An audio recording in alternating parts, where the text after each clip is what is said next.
Volám sa Martin Buzna a som hovorcom a PR manažerom Abilimpiády. Nachádzame sa na strednej odbornej školy na Pántoch v Bratislave, kde sa uskutočňuje už 10. ročník celoslovenskej Abilimpiády.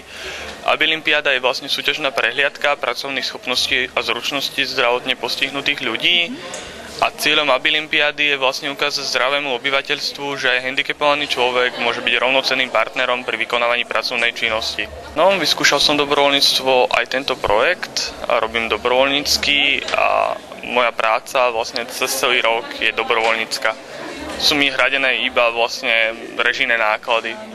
Adriana Mičaňová a pracujem ako dobrovoľníčka a vlastne pre pre týchto ľudí pomáhame im vlastne, keď potrebujú nejakú asistenciu alebo niečo, napríklad len podať misku alebo takto, oni to veľmi oceňujú, že keď im niekto takto pomôže.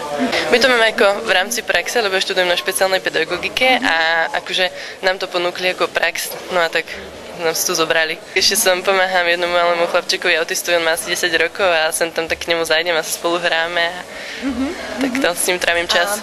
No určite hlavne pretože aj my raz môžeme sa ocitnúť v takej situácii, ako sú oni, nikdy nevieme a tak aj my oceníme určite pomoc, že aby sme cítili, že nie sme tu sami na tomto svete. Takže